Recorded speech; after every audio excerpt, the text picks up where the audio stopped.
Hello everyone, we're live with LT Sarge, who's done shit posting for the day and decided to finally come on. Say hello. Hello, everybody. I'm Lieutenant Sarge. I am, in fact, done shitposting for today. So, You have your own YouTube channel. Do you want to say what you're doing on that channel?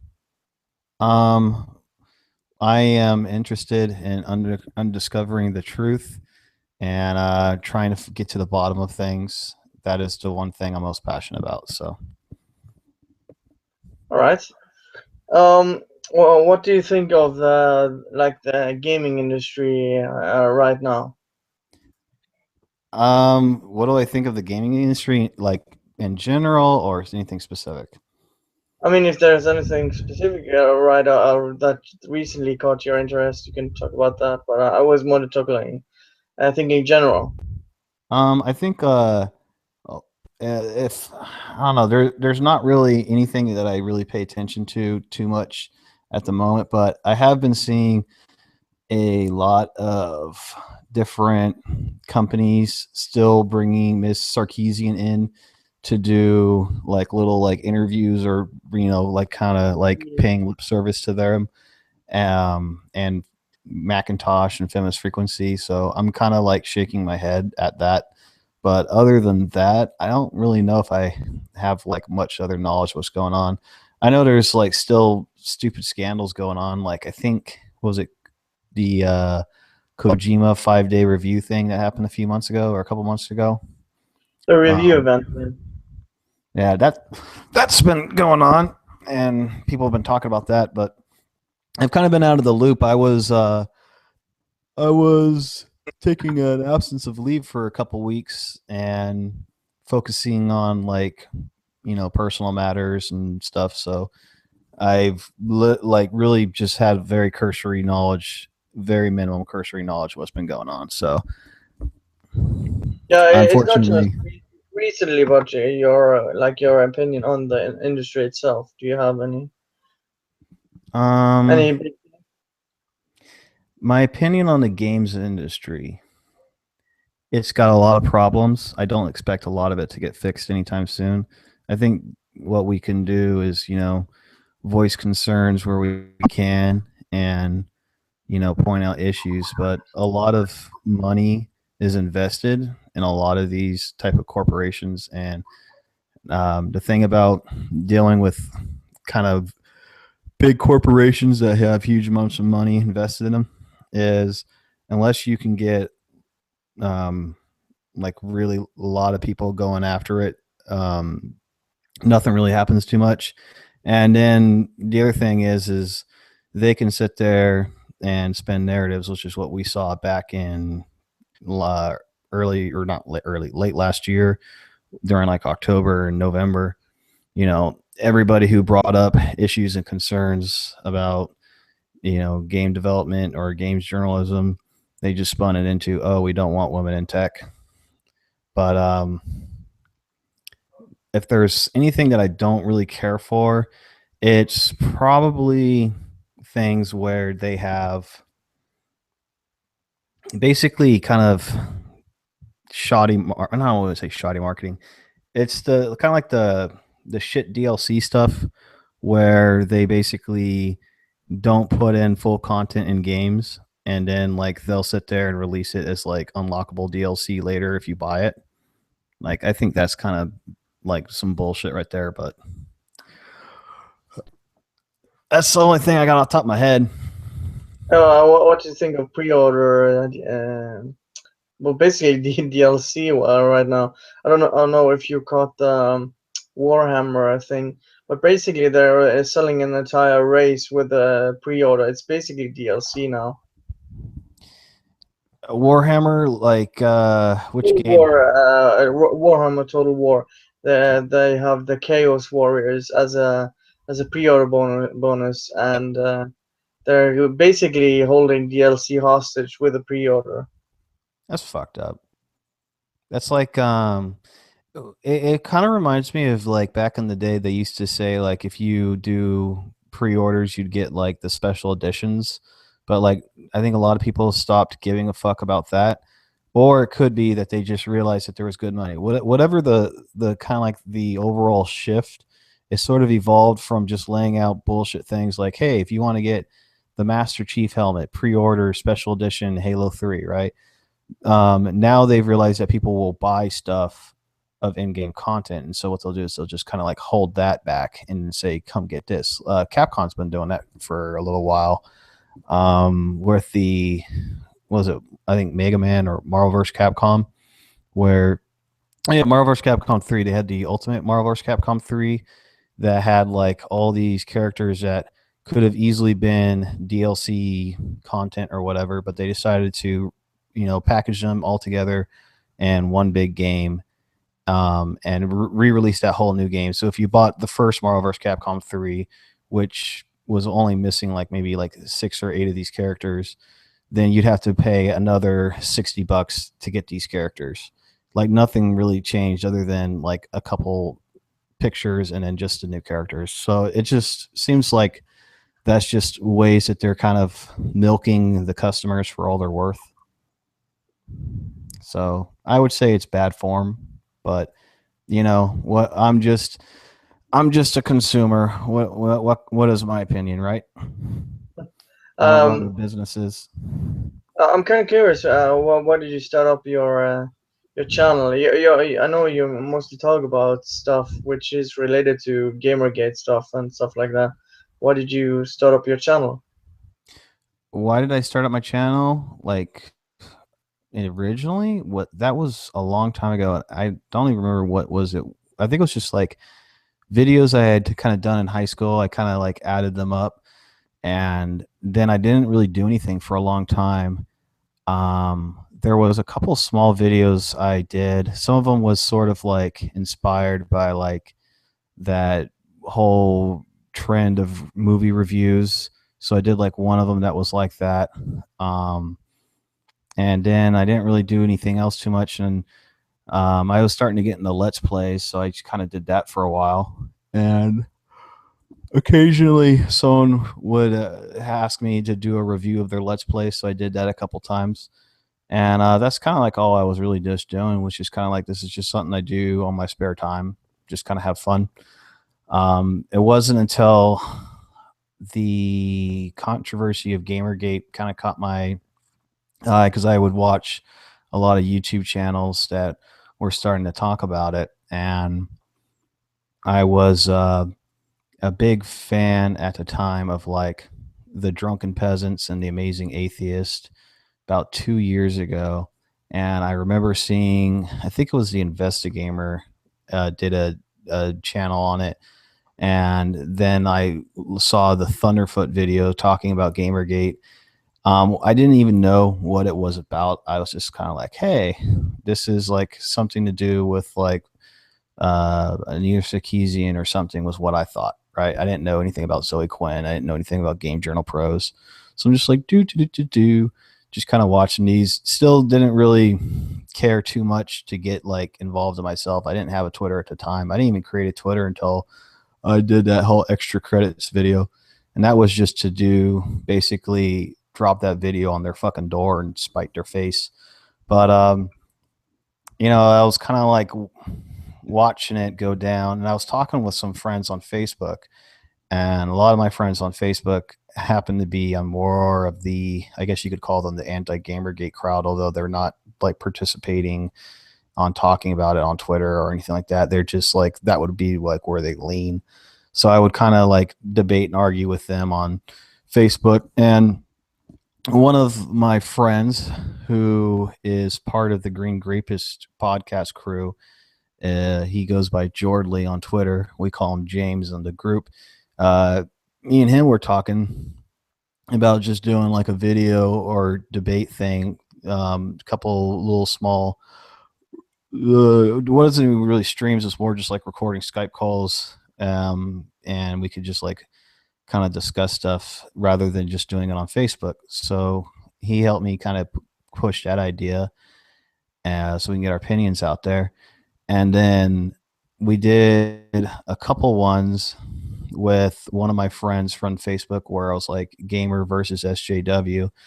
And I was still kind of getting my toes I guess you could say, into the water. I hadn't even really watched a whole lot of the videos. I think I watched the Internet Aristocrat videos at the time, but I may have only watched like a couple. And then I was going to do the kind of like a dissertation of feminist frequencies videos and compare it with extra credits, and some of the ways that they had done similar arguments but had done it in a lot better way or constructive way, and at least in my opinion at the time. And so I kind of had built this up and was working on like a little script, and then I saw the video of the extra credits at like this little conference, and you have James Partnow there, and starts, he was talking shit about Total Biscuit, but at the time I didn't even care too much about that. I was more like, here they are, like, putting the whole extra Gamergate crew, comparing them to the KKK. And I went and I was like monitoring a lot of their Twitter shit, and I was kind of like really frustrated that here they were, like, in my opinion, white knighting for the feminist frequency crew. And I hadn't really at the time known that most of their clique were like friends with the same type of people. So I was just kind of like, dude, what the fuck is wrong with you guys? And so I started working on that script, and I was just like, bam, here you go. This is like half your fucking arguments, at least in my opinion. Fucking, like, here's what's wrong with them. And people liked it. So I was just like, okay, well, apparently I did good. I guess we can try and do another conversation on it.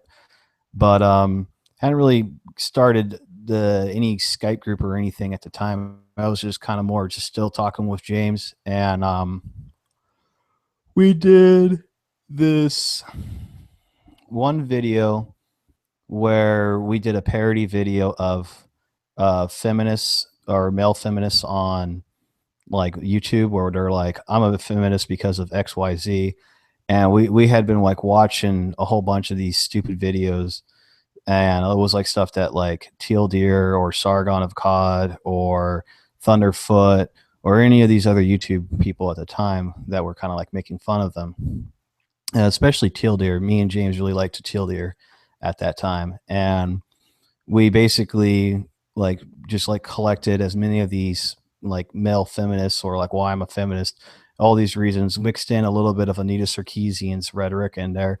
And then we just started like doing this little troll video, and I placed it on April Fools. If I had wanted to like go like a lot bigger on a troll, I would have just like planted it somewhere else. But I was kind of like, this would be a good April Fools video, like why I'm a feminist. And like we start off like saying like all this stuff, and like people thought that was funny, so we're getting amused by it. Around that time, we started actually talking on Twitter with some folks, and the very first stream that we got onto was, I think, during the GG and DC. It was that night.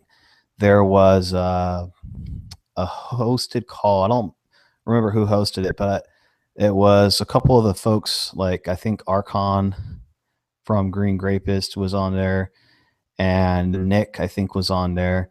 I know Shrekbane was on there, or at least he was on like one of the after ones. And I think I can't remember who everybody else, but anyway, that was like the first one that we did, and or that where we were on. And I had at the time was like kind of like had thought like, hey, has anybody thought about doing a boycott? Everybody shot that idea down, and I was just like, okay, that's probably not a good idea. And I heard some pretty decent arguments against it, so I was like, all right, that's not a good idea. So I was listening to like what other stuff they had like on their minds, and it was just kind of like my first real interactions with people that were talking about Gamergate on Twitter. And then we went from that live stream over to Google Hangout, and I was kind of like having fun talking with these guys. And as we were starting to drink, I was just like, hey, does anybody want, I can just do a recording, because I didn't know how to do live streams at the time. And recorded. I was like, all right, we're going to record the Skype conversation. So we recorded it. uploaded it, and then some of the people that were in there were in like the second one that we did, and that was kind of like how the group started this form. And I basically was just the one who was like hosting these live streams, and I think that's why a few people think that I'm like the head of Green Grapist, is only just because I was the one originally hosting. But there's not really a head of our little group. It's kind of like just a small collection of random fucks who just talk, and people kind of come in and come out. So if I was gonna place anybody as the leader, it'd probably be like Craig, but um, he's more like nonchalant. So, but he has started up the new Green Grapist channel, and as I kind of like start to do less live streams, I think that one's going to kind of replace it, so we can start having more hosted on there, and I can take some of the like figure status off of me and kind of like bring it back to the group, which is kind of like what I wanted. I was like, hey, this should be like a group effort thing. I think we can have anybody from like Nick Archon, or anybody who comes along, like whether it's QQ, John Kelly, Thydrin, Verilo, any of those guys. Like if you're talking within the group, you're kind of like either part of the group or affiliated with it. So I guess that's sort of like the long back from the beginning history, more or less, kind of like a All recap. right, fair enough. Um, is there like, let's say, is there any practice which you absolutely hate when it comes with games or journalism, gaming journalism, which you absolutely hate, which you've seen? Is there anything in journalism, games journalism, that I absolutely hate to see? Yeah, no, no, yeah, like a practice or like in a gaming or a game who had like a shitty big business practice with microtransaction or something like that. Is there anything you think is the worst thing you've ever seen? Any really bad example which you hate? Uh, Off the top of my head, I can't think of any. I'm sorry. No, I could probably think of some if given a moment, but it's just not like my major focus, I Like guess. say broken games on launch or DRM policies or Mm, just conflict of interest, corruption within the gaming media, anything like that. I mean, most of that sounds bad. I'm trying to think of like a specific example of like when a company was There doing it. doesn't have to be a specific example, just Mm. what you think is the worst. Oh, damn. I don't know. Um, I think it's kind of all bad. What would be the worst? Yeah, in Oof, your opinion. in my opinion, I think if you're ripping off the consumers by selling a product or something like that, it's pretty bad. Like if you're selling a bad product, and you're let's say a game like Alien Colonial Marines, right? They don't, maybe not sabotage, but they give most of the funding of that game to Borderlands 2, and then they release a game that's like pretty much a beta release. It's not polished, it's got plenty of bugs, and then they go and they patch it up later. And like I would say that that's bad business practice. I don't know if that's really on the journalist side. So, No, it could be um, either. And I yeah. wasn't saying it had to be both. It just if there was anything you would say is something you hate to see in particular. Hmm. Probably have to just go on Google. I could probably find some.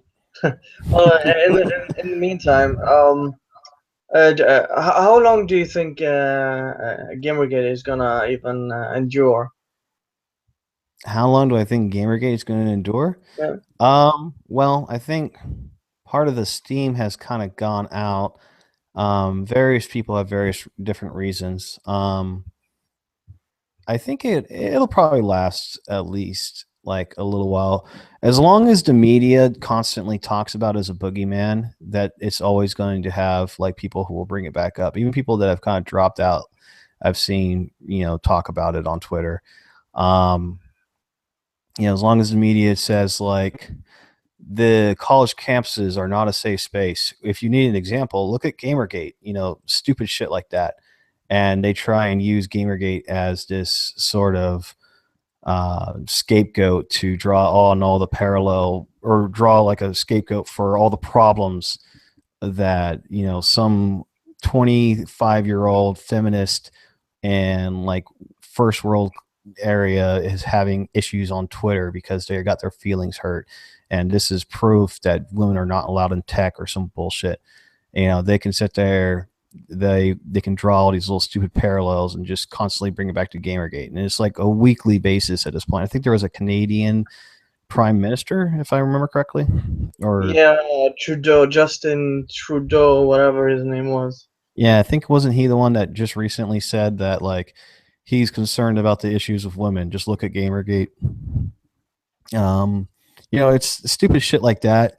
It'll keep the fans flaming. But as far as the actual participants, I've talked to a lot of people who I've kind of either lost some motivation or lost steam. I think trying to like a lot of people I think had reached a boiling point 2 years ago with various things. I guess you could say the ethical quandaries were what some people took issue with. I was more concerned about shit where you have kind of like the more I guess you could say feminist frequency SJW camp coming in and saying Grand Theft Auto 5 makes people want to rape and kill women, so we should ban these games. Like that whole ban in Australia was like the first thing that really like make me want to actually go in and look at what Gamergate is about, because I saw that and I was just like, what the fuck? Like, why are we going through this whole thing again? And so if that continues to happen where they're trying to have like, how can we make Doom 4 more acceptable, more acceptable on a wide basis? Well, we can start by considering, what do people get offended by? Chainsaws cutting demons in half. If you see that kind of shit being talked about, people are going to couldn't stay angry, and they're going to want to fucking, make sure that this is not like the route that game developers go. But a lot of the issues, whether it be ethical or like, hey, I don't want these fucking assholes ruining games, that had all just been like a numerous amounts of pile of shit that nobody had really talked about people were talking about it, but not on like a wide scale thing. But everybody kind of knew about it. It was like the emperor has no clothes kind of thing.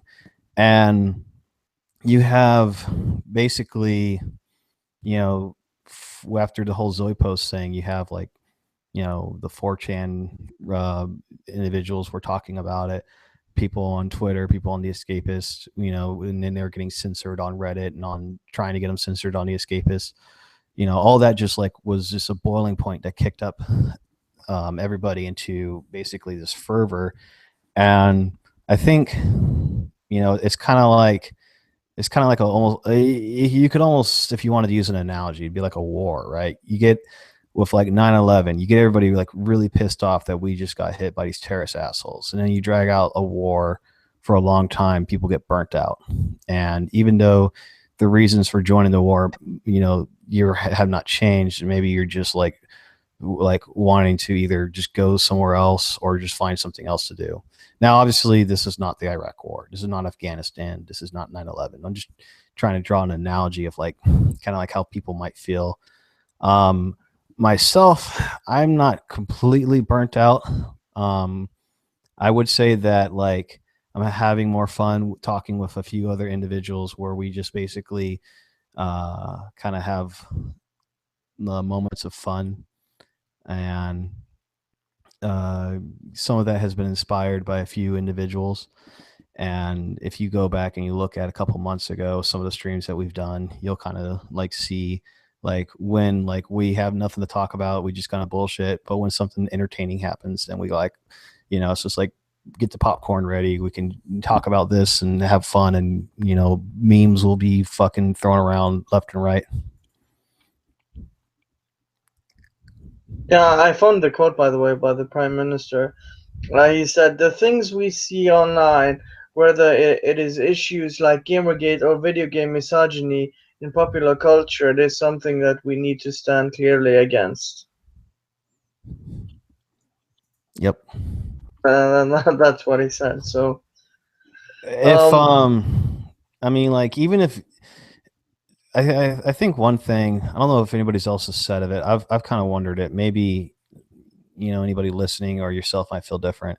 Even if Gamergate itself, like as a hashtag or an event, controversy, what do you want to call it, movement, whatever.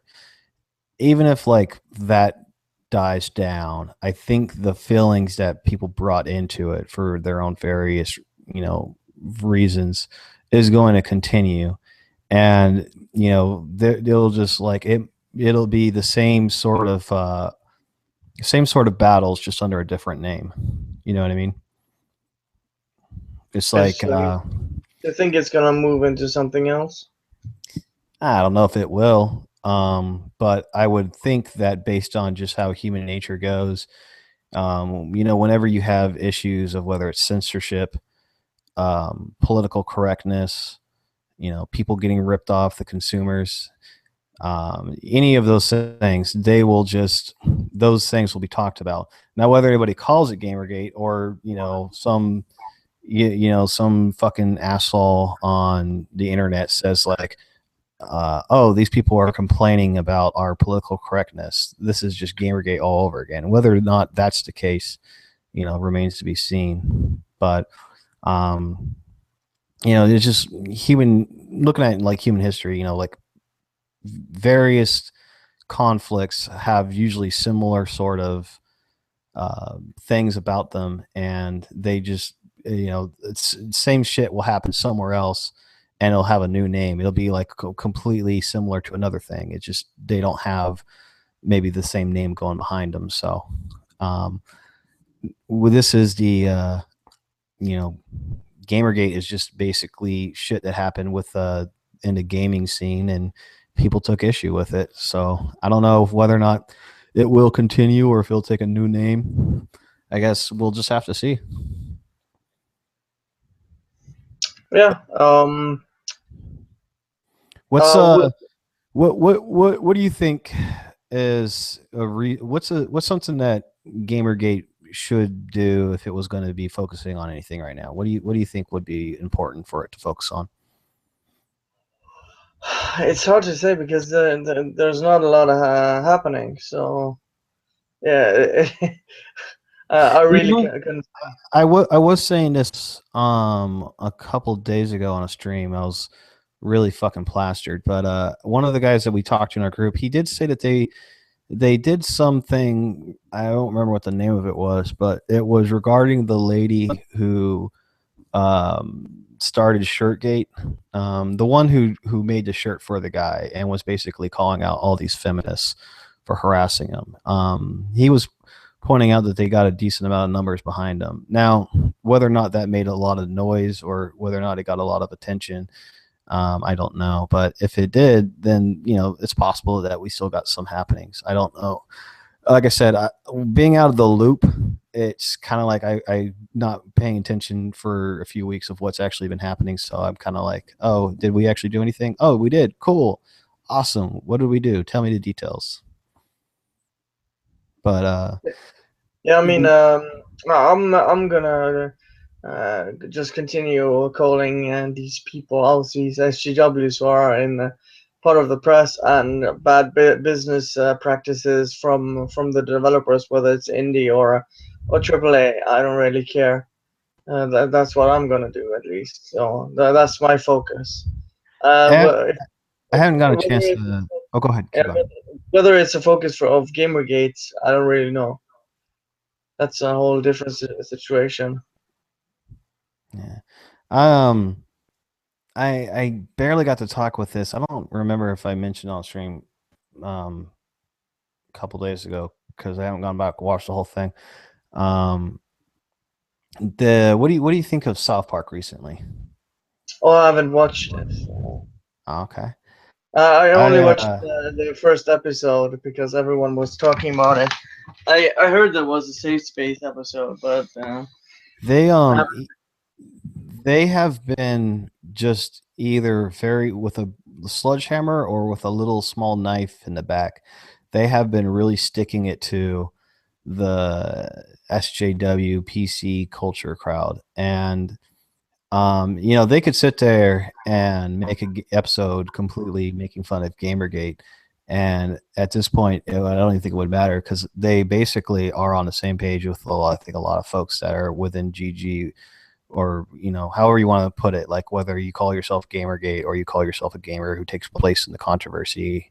I see people talk about, you know, that, but um, I think like those guys are doing a pretty good job of basically addressing the same concerns that the rest of us are happening. You know, like we need to create a safe space. I mean, the last episode, they literally went and hung reality because they refuse. You know, basically the message is these people are so wanting to live in their safe spaces and are so afraid of like insults on the internet that they will kill reality in order to live in their safe space.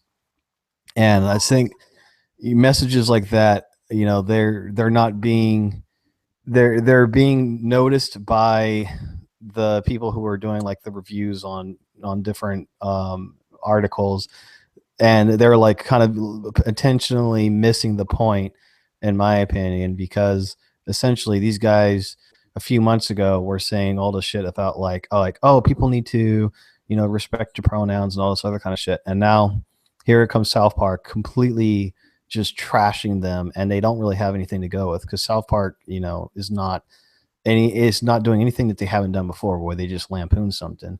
They just, you know, take the fucking piss out of them, and now they're just doing it to these particular types of folks. You know, they did do an episode where they trashed Trump, and I found that funny as fuck because I don't really care for Trump myself, although I do think he is really funny. um but like, you know, just because they did that one episode of trash and Trump, I don't think that they have I think they're consistent characters of having PC principle constantly appearing and having the majority of South Park starting to turn into this like kind of 1984-ish SJW culture. I think it says a lot of like the direction that they're taking this season.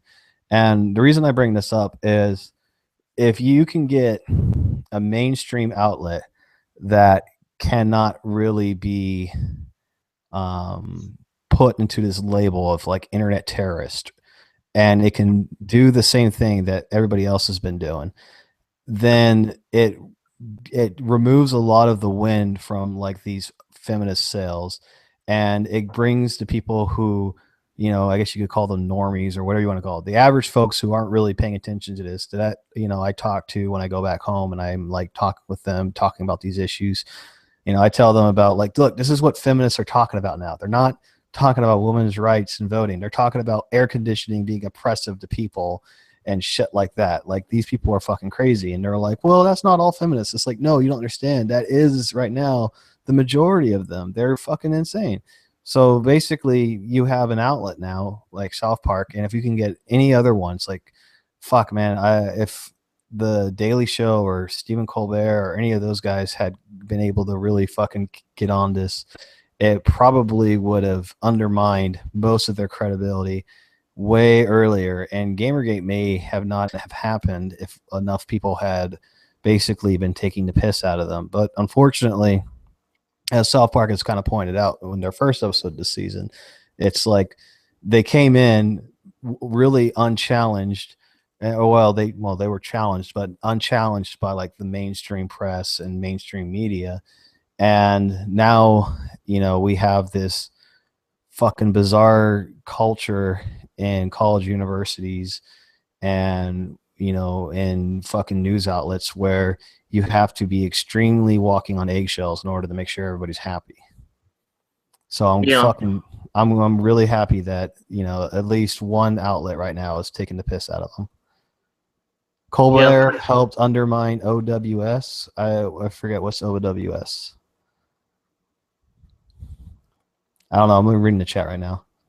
yeah. I don't know what Axis 5 or said something.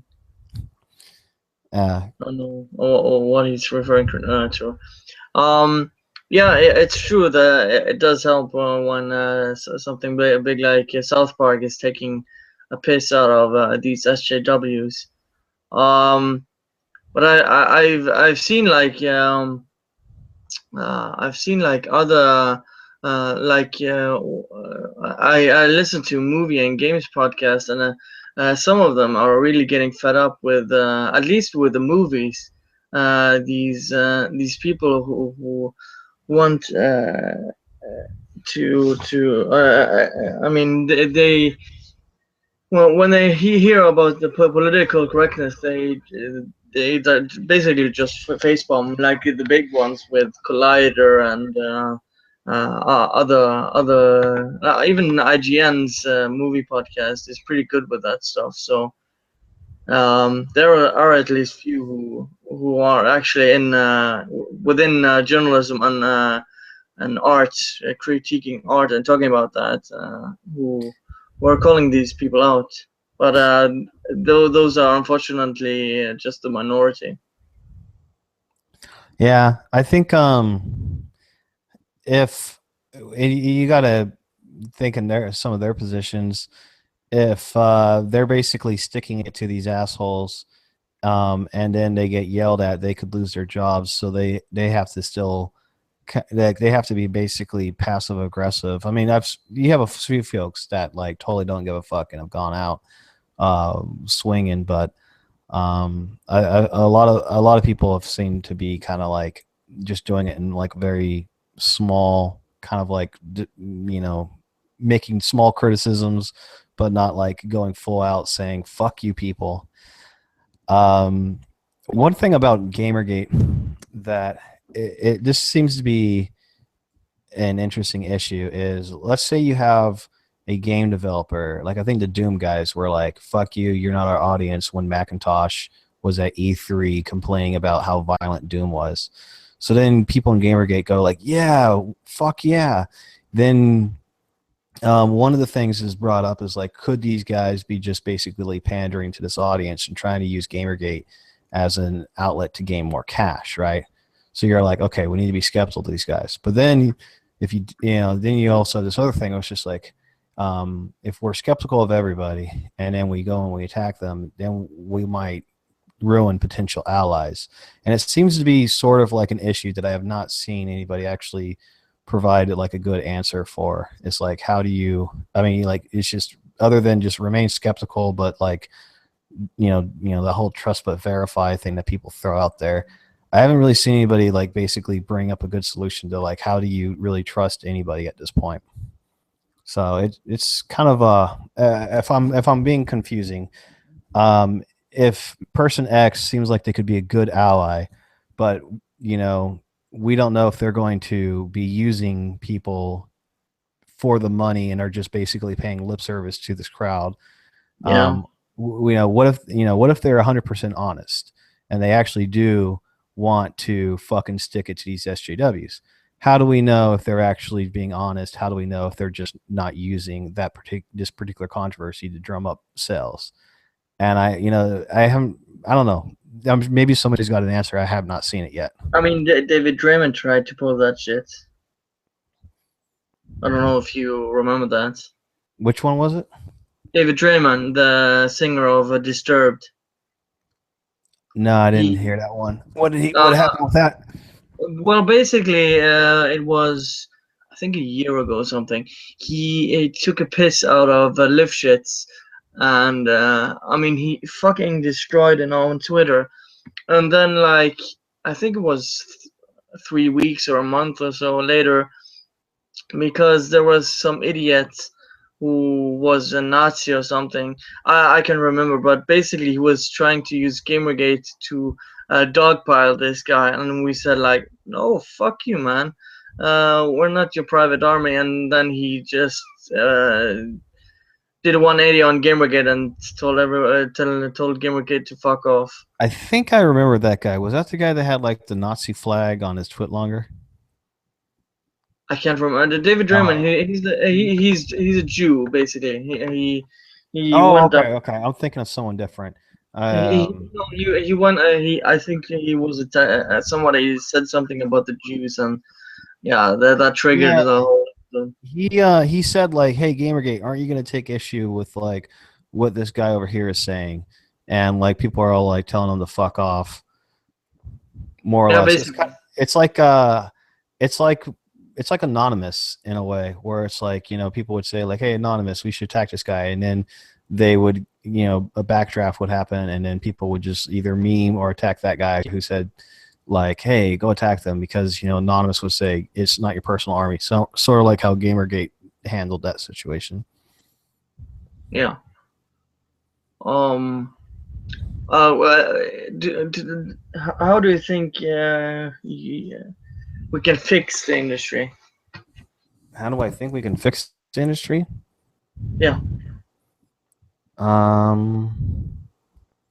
Well, I would say that you address it one problem at a time, but it seems like there's just so many that that is not as easy of a solution or a feasible solution at this point. Um, First, it's got, I mean, everybody has to like agree on the problem, because like if one person says this is an issue and another person completely disagrees, then you're just going to have like an ever growing like, you know, argument, and no ground's going to be done. I've seen people say you can't, you know, you can't try and reach common ground. You know, moderators or moderates don't get anywhere. And at the same time, I've seen other people call those guys extremists that ruin chances of actual discourse. So it's kind of basically um, a question that I can't really answer, because essentially what you're dealing with is human beings, and human beings are a whole bunch of people without, you know, opinions that think that theirs is like completely in the right, or like someone else who disagrees with them is completely in the wrong, or whatever you want to call it. You know, that's old saying that opinions are like assholes. Everybody has one, and everybody thinks that theirs doesn't stink. You know, um, I know it sounds like I'm not really answering the question. That's probably the problem, is that it's like it's a question that's not really an easy one to answer. There's not really Yeah. a good fix It's kind for of it. a big question, but Yeah, it's because there's like, you know, it's got a lot of complications to it. Like first, we'd have to agree on a set problem. Like, you know, saying like how do you fix the industry? It's like it's very vague. You could say like, well, how do we fix the consumer aspect of like people getting ripped off? And you're like, okay, well, we could start there. Then you got to go in and bring up the next issue. Let's say the DLC one, right? For instance, just for argument's sake, you're like, okay, we need to fix the industry. We're going to focus on the DLC aspect. Now, you could sit there and say, like, don't do anything with DLC. Then someone else who maybe or may not be working for the games companies will be like, hey, look, these are how we want to do the DLC. What do you guys think? And maybe like three people over here say, no, that's shit. And another three people over here say, actually, it sounds like a good idea. And then you have them arguing over each other, and nobody's actually trying to resolve anything at that point. yeah, Or at least if they are, they're doing it in a very bad way. So, I mean, that's just an example. I mean, you'd have to first find a particular problem within the industry to fix, and there's thousands, and then you'd have to have at least some mass agreement. And even if you have like that problem fixed, quote unquote, a bunch of other people over here are going to say, well, it's not fixed, it's either worse, or you've hit it under the rug. Or, you know, and in many cases it could be true. It could be that it was headed under the rug and that they basically didn't do anything. So it's a really fucking is a really it's you know, it's a problem. I don't know. It's like saying, how do we fix the problem with politics? You know, the political yeah. system. You know, it's like I don't Um, I wouldn't know where to begin. I can point out yeah, problems all day, but I can't really provide solutions. I think if we started actually sitting down and practically thinking of some solutions, we might be able to start there. Someone here, well, okay, so here's one from the chat. The only way to stop DLC ripoffs is not to buy such ripoffs. So what do you think, Andredo? Do you think that's a good solution?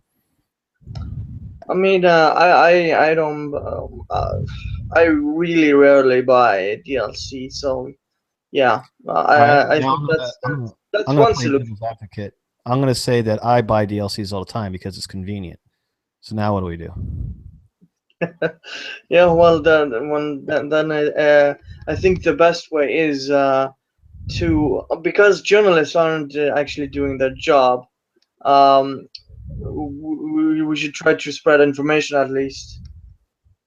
Spreading information is good. As people have pointed out, sometimes you have people who might be doing it for dishonest reasons. Milo Yiannopoulos is usually brought up. A lot of people have levied the accusation, which, in my opinion, has got some good, solid grains of truth in there. That he's basically using GamerGate for his own purposes for Breitbart, which I think someone pointed out that Breitbart skyrocketed and amounts of views since GamerGate. So I mean, whether or not him and like someone like Alan Bakari are just using GamerGate for their own means, but whatever, they're bringing out information. Same could be addressed to, like, say, the Ralph retort. I like Ralph, but he could be someone who's using it for his own means. And then if he admits it, then it's just like, okay, well, he admits it. Do we trust him? I don't know. But as far as like spreading out information, do you trust the source that's spreading it? And is even if you don't trust the source, is the information itself actually solid? And then if we've got that fixed, or at least agreed on, then how do we spread it far enough to actually reach enough people Yeah, to, and that would be a get, whole lot easier with the journalists actually doing their fucking job. as Cannabis is saying from the chat, that is your choice. I was just saying that was a devil's argument. I don't even think I've really gotten any DLCs unless Steam counts as DLCs. I don't know if that one counts. Usually, I think DLC is like when you buy the game and then you download the content afterwards, which I don't think I've really done before myself. So I I was think the just last using it game I for, did, yeah, I I was did just, that for Mass Effect 3 or something. yeah. I was just thinking that off the top of my head, like, I can throw out devil's arguments all day, or devil's advocate. Um, what I actually do is I usually just go and I get like games after they've been out for a while.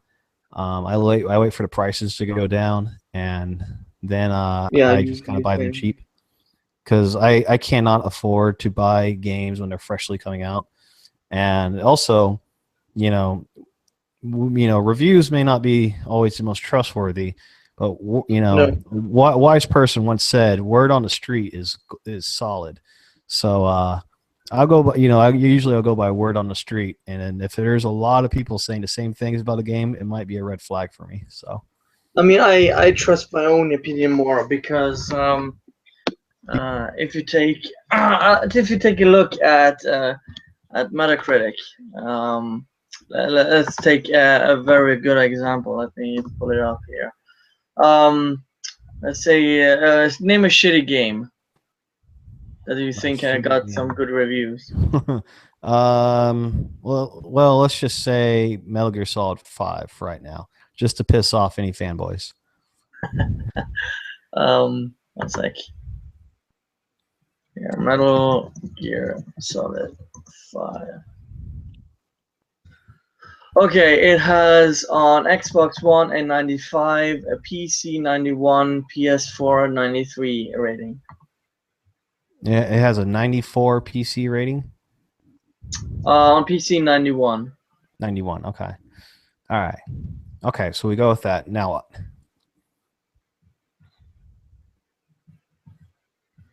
You're saying something to do with Metacritic, like you're going to bring them up. Oh yeah, and if you compare it to something like, let's say, the SimCity game. Even though it got a 64, the user rating is 2.2. That's a massive difference between the user base and and the actual reviewers. If it, Oh, okay, okay. I see what you were saying. All right, I was waiting. All right, so basically, what the users are saying is different. Going to be might be different from like what the actual like paid reviews were kind of giving it, or the people who yeah, like are professional reviewers, whatever you want to call them. That when I said like word on the street, that might be kind of like where I was kind of going with that. Like you see people on various forums or other reviews where they kind of like give their own sort of like I don't know, unbiased opinion, whatever you want to call it. Might be biased, but point is they're not like being paid by GameStop or is the Escapist to do reviews. So they're hopefully would be less chance that they're doing it for profit or anything. Yeah, if you have a game like SimCity that has a 91 on like the review sites but has like a 22 on the Metacritic, then that might be an indication like, hey, maybe this game completely sucks. Now it could yeah. be But that for example, if one review, Eurogamer Sweden gave it 100, for example, how the fuck can you give a game like that 100? I don't even remember. Was SimCity like really bad? Yeah, it was broken for 2 weeks. Oh man, did It they had give that review DRM. during? Did they give that review during that time? No, before. Before? Oh man, I bet they got tons of shit for that, or hopefully they got tons Yeah. of shit for that. Yeah, but I mean, like that's one of the things about reviews that draws up some interesting questions. When you could talk about like objectivity, and like subjectivity and whether or not they can exist in reviews separate from each other. But I would think that one thing you could try and do for reviews is try not to be doing it simply as like an advertisement completely for the game and more just like hey, does this game actually work? But Which a right lot now it of seems like yeah, a lot of these sites don't do that. Some of them started implementing it after Diablo and SimCity, but they're still not that good because the score from the consumers and reviewers are different. First of all, because they get paid and they don't actually pay for the game; they get it for free, and basically saying to the because they don't wanna play. Most of them even don't finish the game, and that's a big problem. I don't know what you think about that. The difference well, between and in the my opinion, that's not really a good review. I mean, it's like you remember Sonic 2006? yeah. That game, it got some early reviews where they only played like a portion of it, and it's like, oh, the game's like maybe a 6 or 7 out of 10. But if you played the game the entire way, that game should have been given like a 1 or a 2 out of 10 because it was bugged as shit and had horrible gameplay, and it was really unpolished towards the end, where you get to these final stages that are almost borderline unplayable, and mix that in with extremely long load times. I think one Let's Play I saw of it, they calculated it was on I think it was like on a Something Awful forum when they were doing the original Let's Plays, but I could be wrong. It's been a while since I've seen it, but they had they actually had the someone took the calculated time of all the load times that was just in the Let's Play alone. So like the loading screens in between going from one stage or cutscene to another, and a Let's Play of like I don't know, maybe 18 hours I think it was, or no, it was longer than that. It was like they took like a day or so to beat the game. The point is there was like about 2.5 hours of just loading times in that Let's Play, and that's pretty fucking ridiculous. You have that much of a bad game setup that it basically reloads the entire layout of the game, even in between cutscenes when there's no need to lay out it, and that was because that they did a rush job. that should have been something that would have been like a fucking, like instant kill the game in any review. Um, but a lot of that wasn't brought up in some of the earlier reviews, or at least a couple of the ones that I saw. But as people started playing the game, they saw how shitty it was. The reviews started to reflect that appropriately. But as the point that you're saying is basically, if you don't play the entire game, you don't get like all the possible problems that might arise, or you don't get the full picture of it. You're only getting like a sample. You might as well be playing a demo at that point. Yes. And we've seen that reviewers. There was one game, I can't remember off the top of my head which game it was. It was basically a game where multiple reviewers, I think, gave it a 7 or something, an 8, and there was an achievement for the game which said you had to play it for an hour just to get the achievement, and there were like 75% of the reviewers who didn't get the achievement. That's pretty telling. Yeah. To have these so-called journalists who get paid to actually play games, but I can't actually do their freaking jobs, and to show that they can't be trusted time and time again. We've seen this in the last year. So what's a way that we could actually let's do something that a lot of people don't talk about, seems like, anymore. How do we solve this problem? If I don't know how you would solve it, but I would personally release my gamer tag and show them in the review what I've done or achieved in the game. What about, I don't know if I saw this suggested, or maybe I was just thinking about it during one of the recent controversies, but have you thought about reviews where you review the game as you go along, so it might take you more than a day, and like basically day one of playing, like say World of Warcraft online, this is what you've noticed. Day two, this is what you've noticed. Day three, day four, and then day five, this is like, hey, this is like everything that was noticed, and now we've got like a lot more comprehensive idea of what the game is about. Yeah, but I don't think sites are gonna apply that. The only time I've seen that is when IGN have done it with massive online games, like MMOs, where they have reviewing progress. That's the only instance where I can see someone like that actually applying it. I don't know if there's some, you would have a solution for that. Yeah, it seems like it's a race to get the reviews out, to get the traffic in, and there's less concerns over actually reviewing the game and more just getting out like very basics of it that you can pick up and slap on to an article and say, this game is blah blah blah blah, 7 out of 10. There's the review. It doesn't seem to actually give you like the best information you can, but I mean, it's kind of people have like compared games to movies and all this other kind of shit. Games operate differently than a movie. I can watch a movie in 2 hours and then review it and give you like my thoughts on it, like, was it good, was it shit? But the thing is, if you're watching it versus like something where you're actually playing, there's like mechanics involved. So there's, are the mechanics completely fucked up?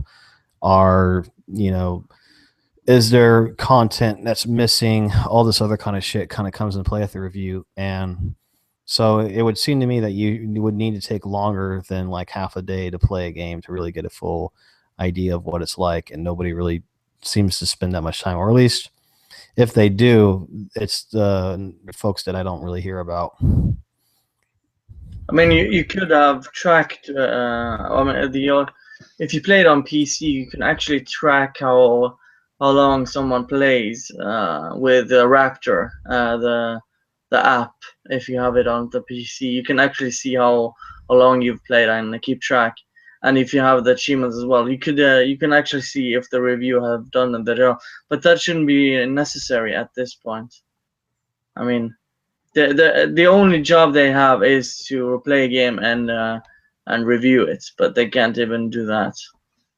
I see someone in the chat is saying don't bring up fucking Thompson fucking hacks. And he said Sarkeesian continues to consolidate power and money in sight of Gamergate. Fucking shit, I'm pissed. Insensitive bastard. I'm not really. Is he talking? Is it like an argument in the chat, or is he talking about what we were Yeah, I saying? think they're going back and forth in chat. That's why.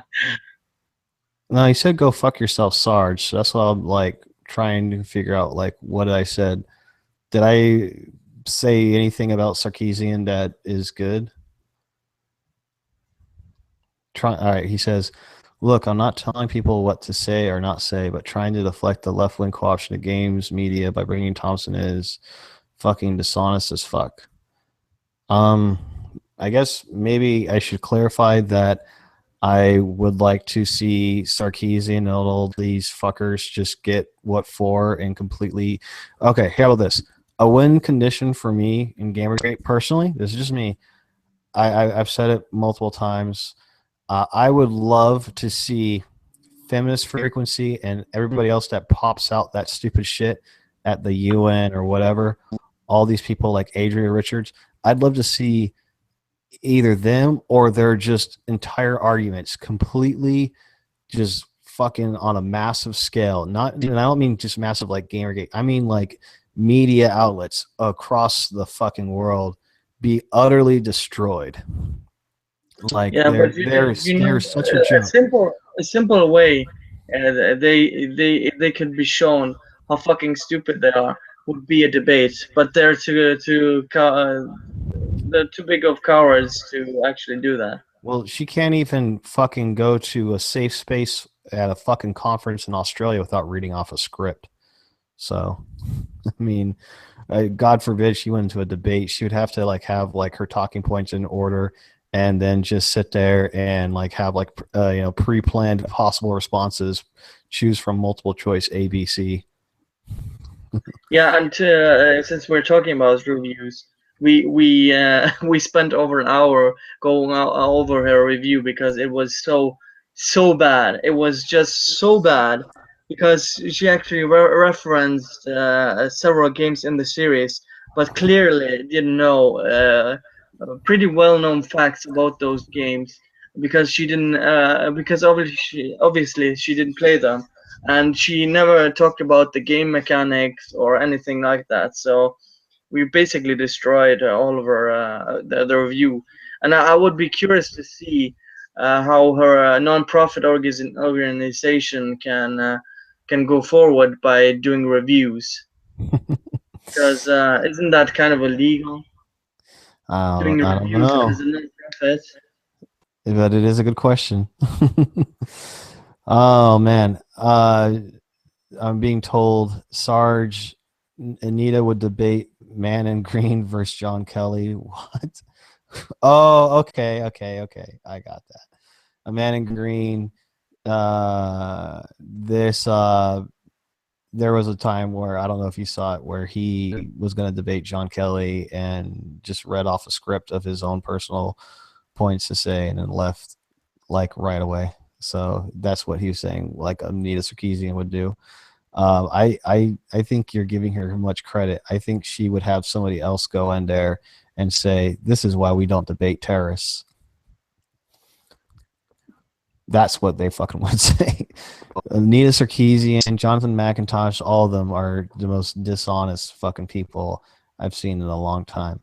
I got a Regarding, question from the chat from Polly Polly. When was the first time you noticed game journalism being shady? the first time I noticed game journalism being shady, actually, I'm sad to say it was probably watching some of Jim Sterling's earlier shit. and I am ashamed to admit that he was one of the ones who probably first draw attention to it, as well as Angry Joe. But we're talking like 4 years ago or so, maybe even 5, 6. I don't know. I was probably like 2010. So it'd be like 6 years ago. But the uh, the problems that they brought up just were not like a major focus for me, and I, you know, was more concerned about other things at the time. Um, I uh, I got really into like religious debates and stuff, and I that became like something I was more passionate and interested in about. So you know, as far as like whether or not games journalism was corrupt was like something that just wasn't of that much interest to me. When Gamergate kind of kicked off, I started like looking into a lot of the things that people brought up, and then I was just kind of more curious. So that would probably be the first time that I started seeing some of the stuff being brought up by GG would be maybe November timeframe was when I kind of started seeing some of the things that were being tossed around out there on the internet. Like once I started looking past what the Washington Post would say or the Guardian about how Gamergate is a terrorist group, I started looking at all the actual things were being brought up. I would say if one thing that Gamergate did for me is it made me go from calling myself a liberal to not calling myself a liberal, because seeing the way that they would just lie their ass off or slander the fucking group, the gaming community as a whole, in order to protect people who were basically being called out for their dishonest practices, really made me skeptical. And then that drew my attention into the other areas that were being talked about. Like I knew about feminists, I knew about their shit that they would say, and I was just like kind of more just like oh, they're dumb, I don't really care. I started paying more attention to it, and started talking about like how much of a problem this is becoming, after seeing Gamergate, seeing the way it was being lied and discussed in the media, saw where those media outlets were coming from, which would be stuff like MSNBC, The Guardian, Daily Dot or Daily Cost or whatever it is, you know, generally quote unquote progressive websites. And I'm like, what the fuck is wrong with you guys? And then once I started questioning that, then I started really questioning a lot of the other stuff that they were kind of putting out there. And I saw a lot of how like they started really promoting these like feminist, safe space sort of shit. And I was just like, fuck these guys. So I, basically started publicly saying like I don't really consider myself a liberal anymore. And now, if I was going to call myself anything, because I have no love for the right wing, and I used to fucking mock and trash them all the time. I would say that I'm just not really political. I wait for someone to make a good point, and then I'll say like, okay, is this a good point? I'll go and I'll look at it, maybe do some investigation if I've got the time, or I'll just kind of hold it on the back burner and wait for it to be brought up again. But I don't really have a subscribed opinion. I'm not libertarian, although I think libertarians make great points, especially when it comes to weed legalization. But I'm not Democrat, although I think they make good points. I'm not a Republican, although I think they make good points. I'm just kind of like apolitical. But I would say GG kind of helped me basically cast aside that, because when I find myself disagreeing more and more to what particular political group I had previously identified with, I don't think I can really call myself that political group anymore. Some people would say, well, you fix it from the inside, but it seems that the majority of a political group seems to be of a particular opinion that I don't subscribe to. So if that's how it is, then that seems to be the major focus and shift. Then I'm like, all right, I won't go this. I won't be a part of it no more. Well, we in, or at least in my country, we have more of the luxury to have. I think there are like 15 parties or something, at least, who are big enough to being some part of government. So we can actually identify with some of the parties we vote for. So kind of Oh, more fucking. lucky I'm, there. I'm being told. I'm being told that I talk too much for hours and hours. I'm reading the Skype conversation from my group, and they're fucking taking a piss Well, out of okay. me.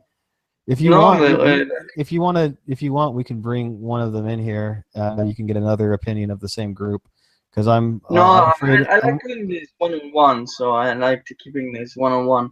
I Okay. mean, we can do a stream off another time, like, yeah, but Yeah. I just wanted to like get your opinion on stuff. That's why I do this. So I don't Yeah. know if you there. I was just gonna say, I'm afraid I'm a lot less entertaining without my crew of massive faggots. So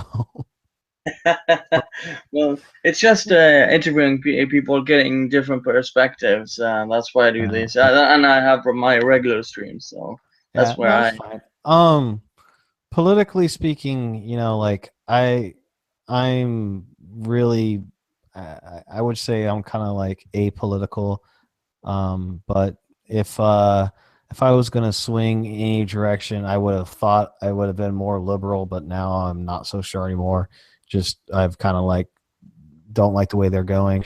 Not a lot of libertarian arguments I really subscribe to, so I can't call myself a libertarian. Um, I could, if I wanted to, call myself cultural libertarian, but I would get yelled at by some people probably, and then I have to draw flow charts. But no, I don't even understand the whole cultural libertarian thing that's being I put mean, out there. I did the test, and I'm like way to the left, but I'm also way down as a libertarian. So I don't know Yeah. what that really says. Uh, So no, the cultural libertarian thing was just a joke. I don't know really what the point of it is. Seems more just like a buzzword than anything, because a lot of their positions seem to be kind of like a mishmash of of different things, and it seems like they're just trying to start up a new group. If they do, and it seems like they've got some good points, maybe I'll look into it further. But at this time, it just seems like another stupid internet buzzword. I would say, like how what you were just saying, kind of like leaning more to the left would probably be close to me politically, but it kind of depends. Like, are we going to talk, freedom of religion? Are we going to talk gun control? Are we going to talk, vaccines?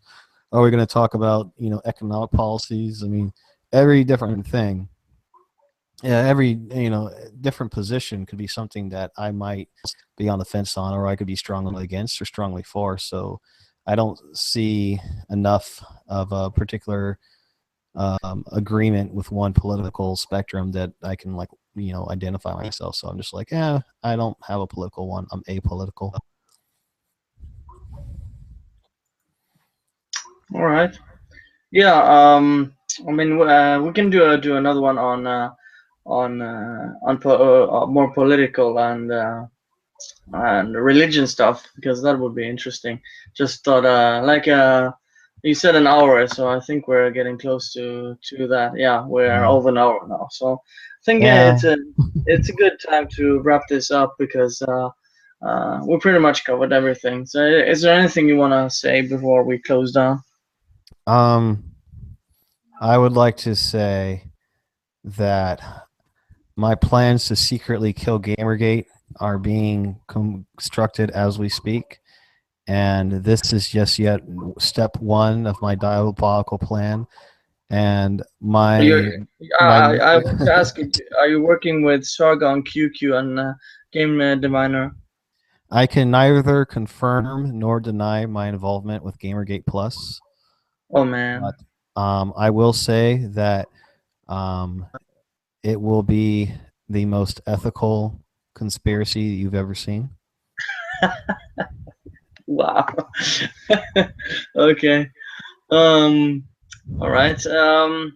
Anything you want to share? Um, yeah, James Corner might be something to look forward to if we can get it off the ground. So it will probably be announced within the Green Griefish crew pretty soon. Basically, it sounds from what I'm gathering to be, let's look at lolcows on the internet and laugh. So if you want to see that and we can actually get it, we can do it. Um, I always have to show out to Cupcake, even though I don't remember the last time he was on one of our streams. He was there from the beginning, but he's been kind of absent. But I still like to shill him. I'd like to shill. Um, who else can I shill today? I'd like to shill my master Sargon. Hopefully he'll give me a pat on the head if I shill him. I'd like to shill. He's Um, probably under your desk, right? well, he's only under my desk on Tuesdays, but sometimes I'm under his desk. Like I'm actually talking under his desk right now. I asked him if he could be really quiet while I just kind of hide in here. What you can't see is that I actually have my hand on his cock and I'm stroking it really hard. I'm trying to get some of that Britishness onto my face right now. No, Sargon, no, Sargon, stop. He's trying to take the microphone from me. Anyway, the other channels I would like to shout out to is who else would be good to shout out to? I have to shout out to the WLAE crew. They are probably some of the best investigators currently on the internet, and if you want to see some real fucking ethical quandaries that are being discussed and to be released, go to WLAE crew, and they will provide you. Sargon, would you fucking stop? Oh, sorry, my bitch is getting fucking mad at me. Anyway, WLA crew, go ahead and check them out. And also, who else? Who else could we shout out to?